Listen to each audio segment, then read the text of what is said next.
তো এই মিটিংটা খুবই ইম্পর্টেন্ট, 2 ঘন্টার মিটিং ছিল।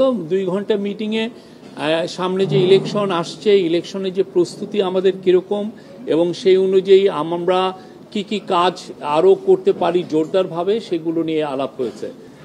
আপনার ইলেকশনের আগে পুলিশের প্রস্তুতির কথা বলা হয়েছে এবং পুলিশের আইজি মহোদয় বলেছেন যে আগামী মাস থেকে 1.5 লক্ষ পুলিশের ট্রেনিং হবে ইলেকশনের বিষয়ে।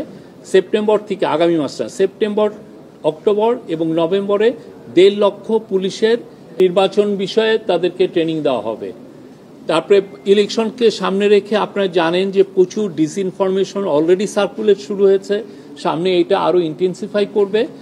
চিফ অ্যাডভাইজার আমাদের হোম মিনিস্ট্রি বা পুলিশের এখানে বা যে একটা সেন্ট্রাল কমান্ড স্ট্রাকচার কিছুদিন আগে করা হয়েছে আপনারা জানেন, সেখানে একটা মিডিয়া সেন্টার প্রতিষ্ঠা করার কথা বলেছেন, যাতে করে খুব দ্রুত আইন শৃঙ্খলা সংক্রান্ত যে কোনো ইনফরমেশন খুব দ্রুত কালেক্ট করা যায় এবং সেই জায়গায় প্রতিদিনই যাতে প্রেস কনফারেন্স করে আপনাদেরকে জানানো যায় যে কোথায় কি কিভাবে হচ্ছে, কোথাকার সিচুয়েশনটা কি, এই প্রত্যেকটা বিষয় এবং খুব দ্রুততার সাথে, এবং এইটার থেকে আপনারা যাতে প্রতিনিয়ত সব সময় যাতে ইনফরমেশন পান সেই বিষয়ে জোরদার করতে বলা হয়েছে। এবং এই বিষয়ে প্রফেসর ইউনূস বারবার বলেছেন পুলিশের যে কাজগুলো অনেক ক্ষেত্রেই মানুষের কাছে আসছে না ইনফরমেশন সেন্টার বা একটা মিডিয়া সেন্টার না থাকার কারণে।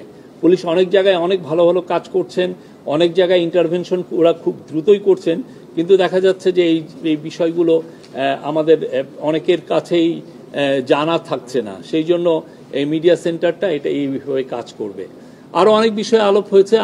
আমার যিনি ডেপুটি প্রেস সেক্রেটারি আছেন উনি আরও একটু বিশদ বলবেন। ধন্যবাদ। আজকে আলোচনার মধ্যে আরেকটা গুরুত্বপূর্ণ বিষয় ছিল, উনি আইন শৃঙ্খলা রক্ষাকারী বাহিনীকে হটস্পটগুলো নির্বাচনের আগে যে জায়গাগুলোতে সমস্যা হতে পারে বলে আইন শৃঙ্খলা রক্ষাকারী বাহিনী মনে করে সেই স্পটগুলোকে দ্রুত আইডেন্টিফাই করার কথা বলেছেন এবং সেখানে কী ধরনের আইন শৃঙ্খলা রক্ষার জন্য বাড়তি ব্যবস্থা প্রয়োজন হতে পারে সেগুলো সম্পর্কেও রিকমেন্ডেশনের জন্য উনি তাদেরকে একটা নির্দেশনা দিয়েছেন। বিভিন্ন জেলা পর্যায়ে আইন শৃঙ্খলা রক্ষাকারী বাহিনী একটা সিচুয়েশন রিপোর্ট যেন কেন্দ্রীয়ভাবে পাঠানো হয়, যাতে করে সরকারের ঊর্ধ্বতন দায়িত্বশীল যারা আছেন ওনারা যাতে বুঝতে পারেন যে একটা গ্রাউন্ড লেভেলের সিচুয়েশনটা কী এবং সেই অনুযায়ী যাতে পদক্ষেপ নিতে পারেন। এই জন্য সিচুয়েশন রিপোর্ট কেন্দ্রে পাঠানোর জন্য আইন শৃঙ্খলা রক্ষাকারী বাহিনীর যারা যেসব বাহিনী আছেন সবাইকে উনি একটা নির্দেশনা দিয়েছেন। আজকে প্রশাসনের রদবদল নিয়েও আলোচনা হয়েছে।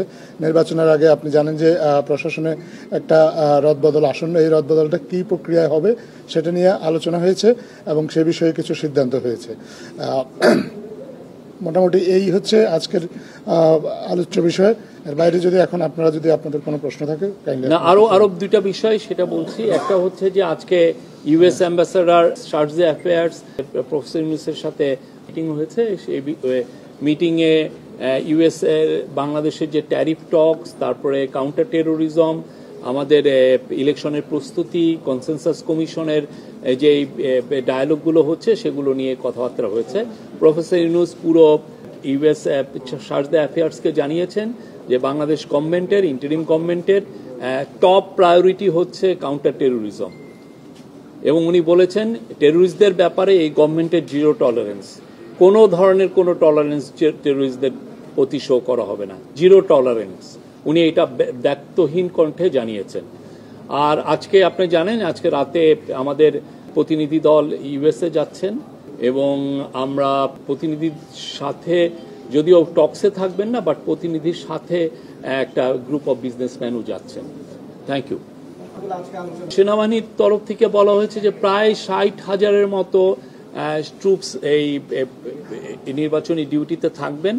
তারা তো অলরেডি জানেন যে তারা সেই জুলাই আপরাইজিংয়ের সময় থেকেই 5ই আগস্টের পরের থেকেই তারা মাঠের ডিউটিতে আছেন, তাদের ম্যাজিস্ট্রেট পাওয়ারও আছে। তো আমরা আশা করছি যে এই নির্বাচনের সময় তাদের একটা বলিষ্ঠ ভূমিকা থাকবে এবং তারা মূলত স্ট্রাইকিং ফোর্স হিসেবে থাকবেন আইন শৃঙ্খলা পরিস্থিতি নিয়ন্ত্রণের জন্য। আর গোপালগঞ্জের যেটা কথা বললেন, গোপালগঞ্জের বিষয়ে তো আমাদের গভর্নমেন্ট একটা ইনকোয়ারি কমিশন করেছেন। তারা একজন সুপ্রিম কোর্টের একজন রিটায়ার্ড জাস্টিস এই বিষয়টা দেখছেন এবং তারা অবশ্যই উনি দেখবেন যে আমাদের কোনো ইন্টেলিজেন্স ফেইলিউর ছিল কিনা গোপালগঞ্জে।